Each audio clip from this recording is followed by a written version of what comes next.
네, 안녕하세요.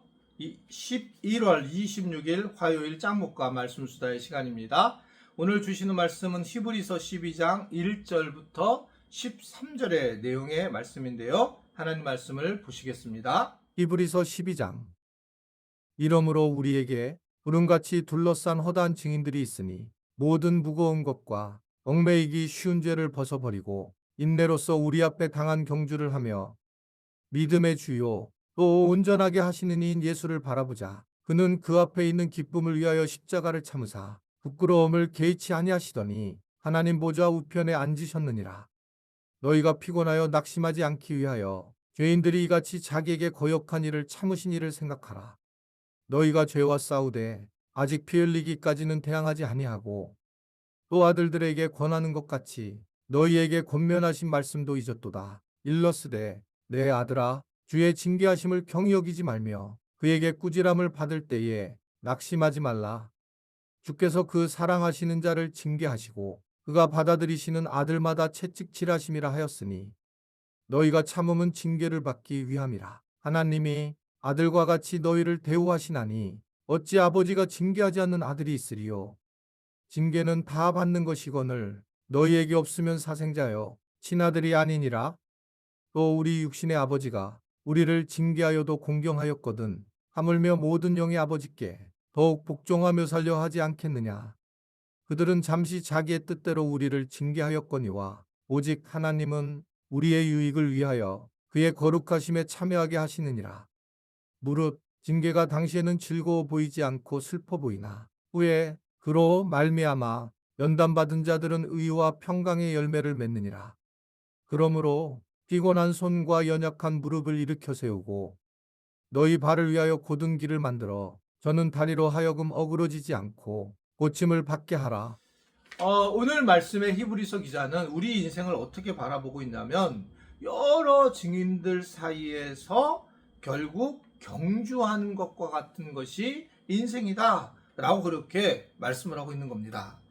여러 가지 죄 속에 있는 것들을 우리가 알고 그것을 넘어서는 것들이 우리의 인생이고, 그러면서 우리가 어떻게 살아야 되느냐라고 했을 때에 믿음의 주요 온전케 하시는 이인 예수님을 바라보는 것이 매우 중요하고, 그분은 어떤 분이셨냐면 기쁨을 위하여 십자가를 참으셨고 부끄러움을 개의치 않고 하나님의 보좌의 우편에 앉으신 분이시다 라고 하는 것을 말씀하고 있습니다. 사실은 오늘 이 말씀 보면 여러 가지 그 고난을 당하는 크리스찬들의 모습이 있는데 어려움이 있다는 거죠. 그러니까 뭐냐면 3절을 봐도 너희들이 그 피곤하고 낙심하지 않기 위해서 결국은 여러 가지 주님이 일하신 걸 생각해 보고 또 그들은 채찍에 맞아 뭐 징계를 받게 되고 8절에는 아예 대놓게 해죠. 징계는 다 받는 것이거늘 너희에게 없으면 사생자요 친아들이 아니다 라고 하면서 징계와 고난을 당하는 것이 너무나도 당연하다 라고 이렇게 말씀을 하고 있습니다. 실질적으로 예수님은 요한복음 15장 20절에 사람들이 나를 박해하였은즉 너희도 박해할 것이다 라고 우리의 박해에 대한 이야기를 하고 있는 거 볼 수 있어요. 그래서 예수님을 믿게 되면 이러한 굉장히 어려운 경주와 달리는 것처럼 우리의 삶이 살아가게 된다라는 겁니다.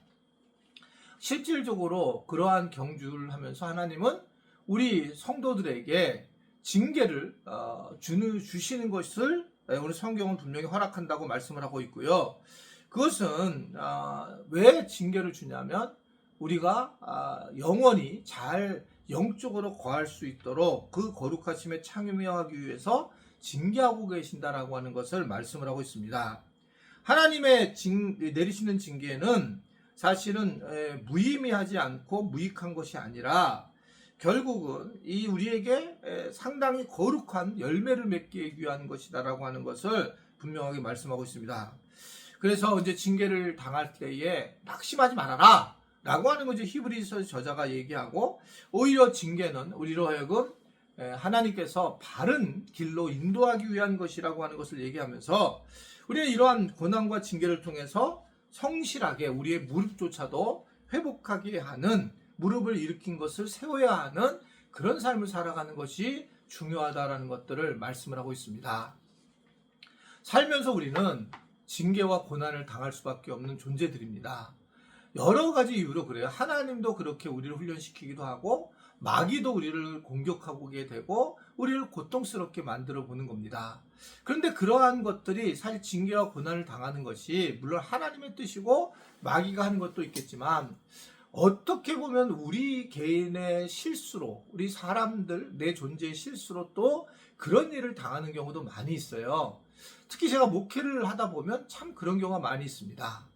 뭔가 말을 잘못한 경우 또는 스스로 판단에 대해서 자꾸 왔다 갔다 하는 경우, 뭐 이런 경우들이 오게 되면 그냥 막 교회가 분열이 오게 되고 흔들리게 되는 그런 구조로 갈 경우가 굉장히 많이 있습니다. 우리가 정말 조심해야 될 거라고 하는 생각인 거죠.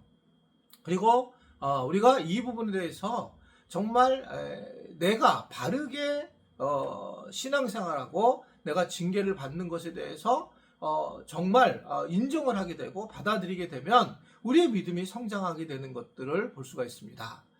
징계를 우리가 받고 고난을 당할 때마다 사람들, 일반적인 사람들이 가지고 있는 건 뭐냐면 누구 때문이다, 어떤 사람 때문이다. 그러니까 사람의 탓을 돌리려고 할 때가 굉장히 많이 있습니다.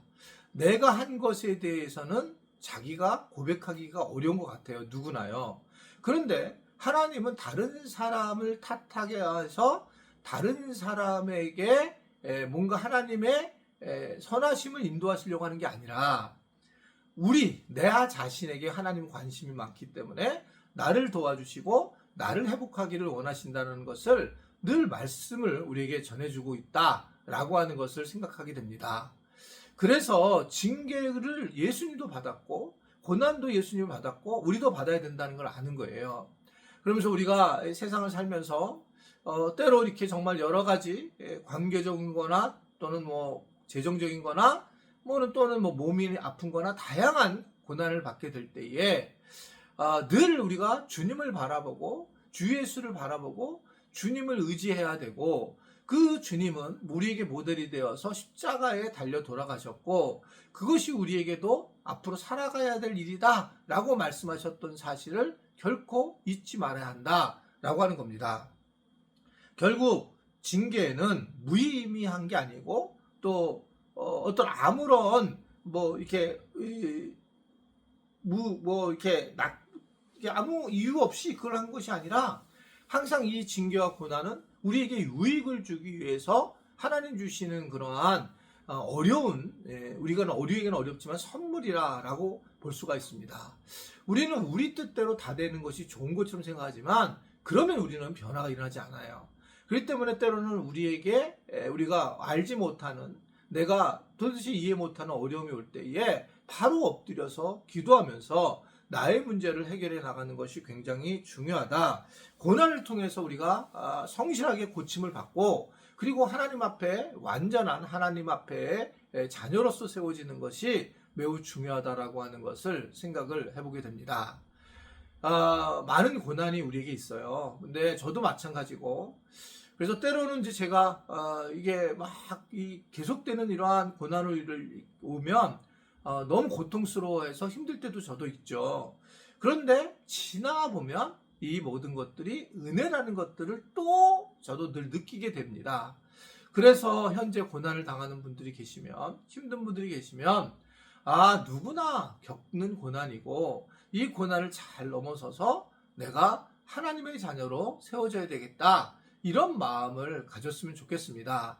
그래서 두려워하지 말고 담대하는 그러한 모습으로 살아가고 그래서 더 믿음의 큰 성장이 이루어지기를 주님의 이름으로 부탁을 드립니다. 기도하겠습니다.